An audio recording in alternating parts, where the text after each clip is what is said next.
अस्सलाम वालेकुम students, hope so आप लोगों को लेक्चर्स की अच्छे से समझ आ रही होगी। प्रीवियस लेक्चर में हमने टाइप्स ऑफ फंक्शन जो है उनको स्टार्ट किया था और पोलिनोमियल फंक्शन और लीनियर फंक्शन को डिस्कस किया था। आज के लेक्चर में हम इस फंक्शन की नेक्स्ट टाइप को ब्रीफली डिस्कस करेंगे। अब हमारे पास नेक्स्ट फंक्शन क्या है, आइडेंटिटी फंक्शन और कांस्टेंट फंक्शन। अब आइडेंटिटी फंक्शन क्या होता है कि अगर हमारे पास कोई नॉन एम्प्टी सेट हो, अब यहाँ पे हमने कोई नॉन एम्प्टी सेट एक्स ले लिया है और अगर हम इस पे फंक्शन को डिफाइन करें, जो हमारे पास डोमेन हो वही same as it is range आ जाए, तो इस तरह के फंक्शन को हम क्या कहते हैं, आइडेंटिटी फंक्शन। अभी देखें यहाँ पे डोमेन क्या थी, एक्स, और रेंज क्या आ गई हमारे पास, एक्स ही आ गई है। अगर इस तरह का फंक्शन हो कि जो डोमेन है वही same as it is range आ जाए, तो इस तरह के फंक्शन को हम क्या कहते हैं, आइडेंटिटी फंक्शन। अब यहाँ पे हमने नॉन एम्प्टी सेट एक्स लिया, उस पर हमने फंक्शन अप्लाई किया, जो डोमेन थी वही हमारे पास रेंज आ गई। आई ऑफ एक्स हमने जब फाइंड किया तो वो फिर एक्स के इक्वल ही आ गया, तो इस तरह के हम फंक्शन को क्या कहेंगे, आइडेंटिटी फंक्शन। और जो इसकी डोमेन होगी वही इसकी रेंज होगी। अब इसकी डोमेन क्या थी, एक्स थी, और रेंज क्या आ गई है, same as it is X ही आ गई है, तो इस तरह के फंक्शन को हम क्या कहेंगे, आइडेंटिटी फंक्शन। जो डोमेन हो अगर वही रेंज आ जाए तो वो फंक्शन हमारे पास आइडेंटिटी फंक्शन होता है। हम नेक्स्ट डिस्कस करते हैं constant function. Let X and Y be two sets of real number. X हमने रियल नंबर में से दो सेट चूज कर लिए हैं, एक्स और वाई। जब इस पे हम कांस्टेंट फंक्शन अप्लाई करेंगे तो हमें कोई कांस्टेंट वैल्यू मिलेगी। अब कांस्टेंट नंबर्स हमारे पास क्या होते हैं, 1 2 3 4 5, ये सारे कांस्टेंट नंबर्स होते हैं हमारे पास। और वेरिएबल्स कौन से होते हैं, एक्स वाई, जिनकी वैल्यू को हम चेंज कर सकते हैं उनको हम वेरिएबल्स कहते हैं, और जिनकी वैल्यू को हम चेंज नहीं कर सकते हैं उनको हम कांस्टेंट कहते हैं। अगर हम फंक्शन अप्लाई करें और हमारे पास कोई कांस्टेंट टर्म आ जाए तो उस तरह के फंक्शन को हम क्या कहेंगे, कांस्टेंट फंक्शन। और कांस्टेंट वैल्यूज कौन सी हैं, 1 2 3, ये सारी जो काउंटिंग है ये सारे हमारे पास कांस्टेंट वैल्यूज हैं जिनकी वैल्यू को हम चेंज नहीं कर सकते। अब यहाँ पे मैंने रियल नंबर में से दो सेट्स लिए, उन पे कांस्टेंट फंक्शन अप्लाई किया। जब कांस्टेंट डोमेन में से कोई एलिमेंट लिया तो जो रेंज थी वो कांस्टेंट एलिमेंट आ गया। जब कांस्टेंट एलिमेंट आ जाएगा रेंज में तो इस तरह के फंक्शन को मैं क्या कहूंगी, कांस्टेंट फंक्शन।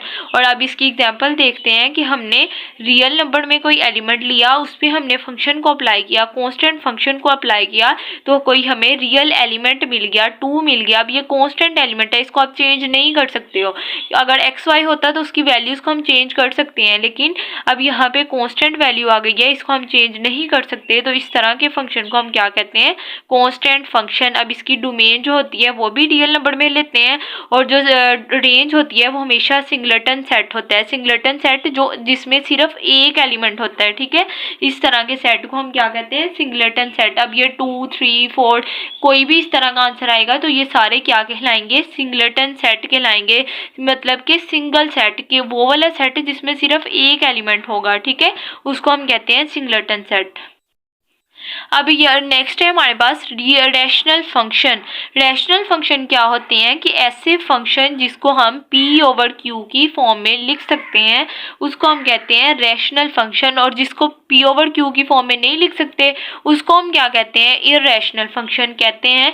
अब यहाँ पे क्या डेफिनेशन है कि ऐसा फंक्शन जिसको हम px ओवर qx की फॉर्म में लिख सकें, और जो px और qx जो है वो पोलिनोमियल फंक्शन है। पोलिनोमियल फंक्शन मैंने प्रीवियस लेक्चर में डिस्कस किया था ना, लोगों को पोलिनोमियल फंक्शन का नहीं पता तो आप लोग प्रीवियस लेक्चर को ने। अब यहाँ पे ऐसा फंक्शन जिसको हम px ओवर qx की फॉर्म में लिख सकें, और px और qx जो है वो पोलिनोमियल फंक्शन है, और यहाँ पे qx जो है वो 0 के इक्वल नहीं आना चाहिए, क्योंकि अगर डिनोमिनेटर वाली जो टर्म है वो 0 के इक्वल आ जाएगी तो हमारे पास जो फंक्शन है वो अनडिफाइंड हो जाएगा। इसीलिए हमने एक फंक्शन लिया जिसको हम ओवर की फॉर्म में लिख सकते थे, px ओवर qx की फॉर्म में लिख सकते थे।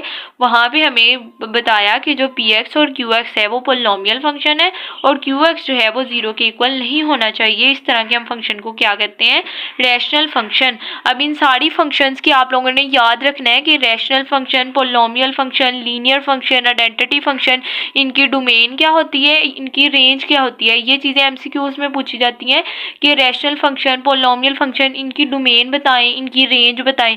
तो मैं आप लोगों को हर लेक्चर में बता रही हूँ कि आइडेंटिटी फंक्शन की डोमेन डोमेन ये होगी, लीनियर की ये डोमेन होगी। अब ये रैशनल नंबर की डोमेन क्या होगी, set of all real numbers, कि हम कोई भी रियल नंबर पुट कर सकते हैं। ठीक है, ये इस सेट की हमारे पास डोमेन होगी और मेन कंडीशन इसमें यही है कि क्यू जो है वो 0 के इक्वल नहीं होना चाहिए। इस तरह के फंक्शन को हम कहते हैं रैशनल फंक्शन। अब हमने कितने फंक्शन पढ़ लिए, polynomial function, linear function, identity function, constant function और रैशनल फंक्शन, और इन सब की हमने डोमेन भी देखी और रेंज भी देखी। होप सो आप लोगों को अच्छे से समझ आ गई होगी। कोई भी कंफ्यूजन हो तो कमेंट सेक्शन में ज़रूर पूछेगा। वीडियो पसंद आई हो तो लाइक कीजिएगा। Thanks for watching. अल्लाह हाफिज़।